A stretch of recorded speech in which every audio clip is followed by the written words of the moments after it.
morning mga paps, mga padyak. Another project bike na naman yung papakita ko sa inyo. Ito yung Sagmit Brooklyn version 2. Ayan, syempre gawa yan ni Pops Bike Shop. At kung gusto nyo rin magpabuo, visit lang kayo dito sa shop natin. Maraming salamat kay Sir Kylox Villegas. Ayan, papunta to ng Dumaguete. Ayan, papadala natin via Capex Cargo. Nakita niya yung pinost natin dito, pangatlo o pangapat na araw pa lang ng in-assemble natin, sold na ulit. Yung mga pinost natin, pareha sold na, kaya nagbubuo ulit tayo ng mga unit natin ng mga Sagmit. Ayan, paano ba naman kasi ang lulupit ng mga binibuild natin dito. Ayan, isa-isahin natin yung mga parts na nakakabit dito sa project bike ni Sir. Kung napansin nyo, iniba niya yung ibang parts kasi sabi ko nga sa inyo, buyers namin yung masusunod. Nagbibigay muna tayo ng idea sa mga customer natin, pero kung ano yung gusto ng customer, ayun yung susundin natin na build. Ayan, nakadepende rin kasi kung saan nila gagamitin yung bike nila. Ayan. Ang gusto ni Sir, nakaganyan.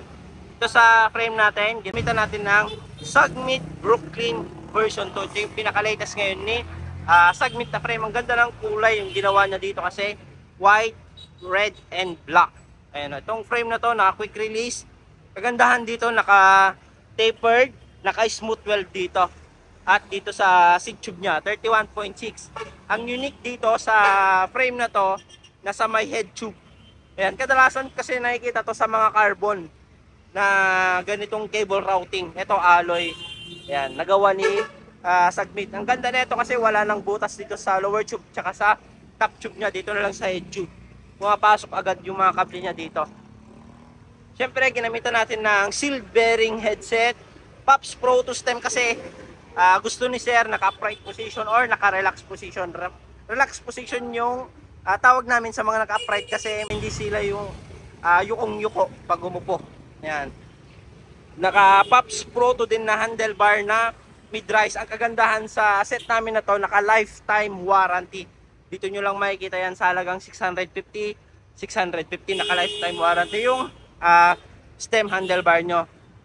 Mountain Peak na handle grip at syempre Shimano brake set. MT200 Shimano shifter na M6100. Hindi lang yan, pati dito sa chain nya Shimano chain M6100, pati dito sa RD nya Shimano M6100.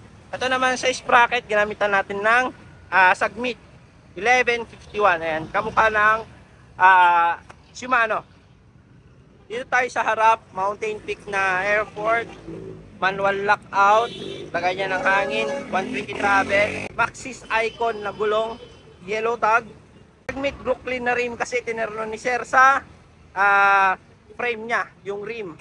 Ayan, Pops Pro spoke, syempre yan yung request ni Sir. Pops Pro 1 din yung hubs nya.